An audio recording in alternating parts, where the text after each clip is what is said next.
Welcome back. I'm Austin Westfall. We're continuing to cover this sad story out of Russia. A Russian American woman was sentenced to 12 years in prison on Thursday after a Russian court found her guilty of treason for donating money to a charity supporting Ukraine.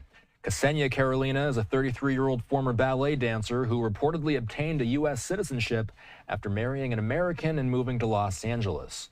She was arrested while returning to Russia to visit family earlier this year. Retired Marine intelligence analyst and national security analyst, I should say, Hal Kempfer, joining us. Hal, as always, thanks for coming on. I want to ask you, because her case was heard by the same court as well as the same judge that convicted Wall Street Journal reporter Evan Gershkovich of espionage in July.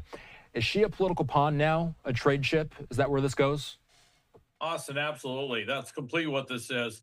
I mean, if you look at, and the State Department put it pretty clear. I mean, she'd made a donation to a charity group, if you will, for Ukraine, and it was a little over $50. And using that, they have convicted her of 12 years for treason because of the, Russo-Ukraine war.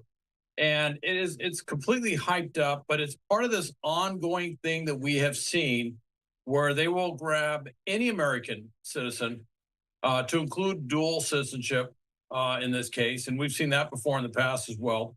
And they will just do basically a sham trial just to put them in prison.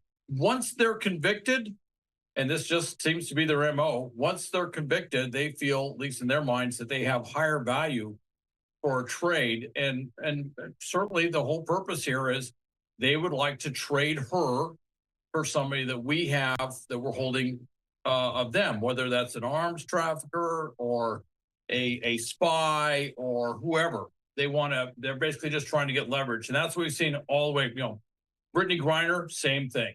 Gershkovich, same thing. They put them in the trial, they run the sham trial, they convict them. They don't let little things like due process and rules of evidence stand in the way of a conviction. And then they put them in prison, and then they just make things look rough for them to try and put pressure on us to give up more in exchange.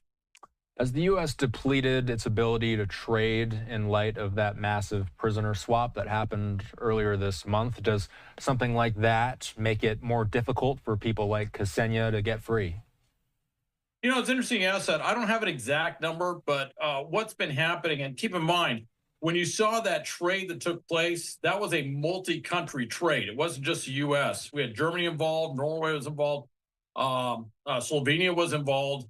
Turkey, of course, was helping to basically broker the whole thing.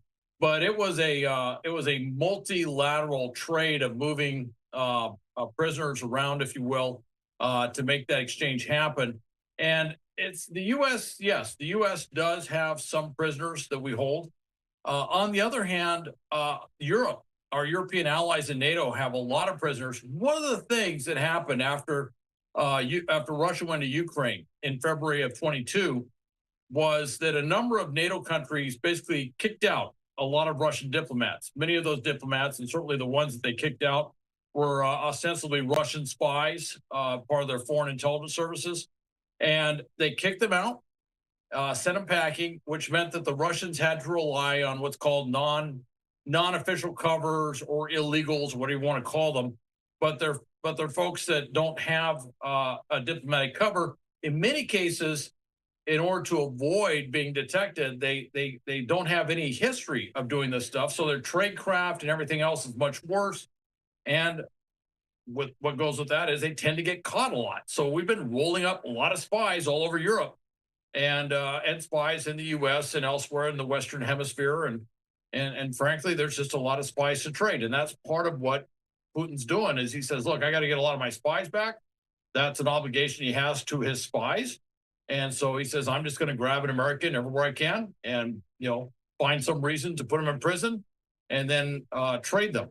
And that's his modus operandi. Why did Russia even think to look into Ksenia's past? Was it because she was traveling with a U.S. passport? I think they look at everybody that travels in there. Certainly anybody with a U.S. passport, they would look. They're going to hype up anything they can with anyone carrying a U.S. passport. But in her case, she also carried Russian citizenship too, and they were able to basically I think as I understand it, they're able to kind of work the treason charge because she still held the Russian citizenship, and she had given money to that Ukrainian group. So, uh, yes, they're going to try and find anything they can. But the State Department's been very clear for a very long time. If you're an American, do not go to Russia.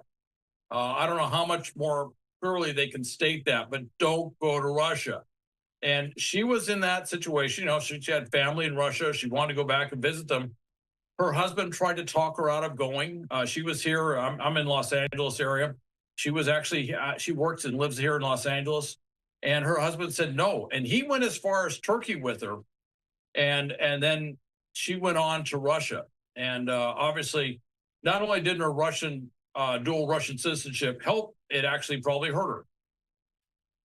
Well, when we talk about something like this, if it wasn't a Ukraine donation that they found, do you think they would have looked for any other way they possibly could have made something like this happen?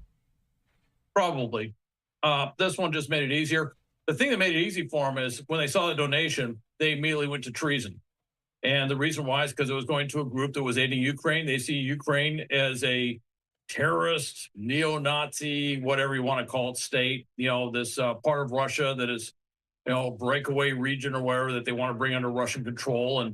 And so that made it fairly easy for them from a legal standpoint to trump up charges to which to take her to court.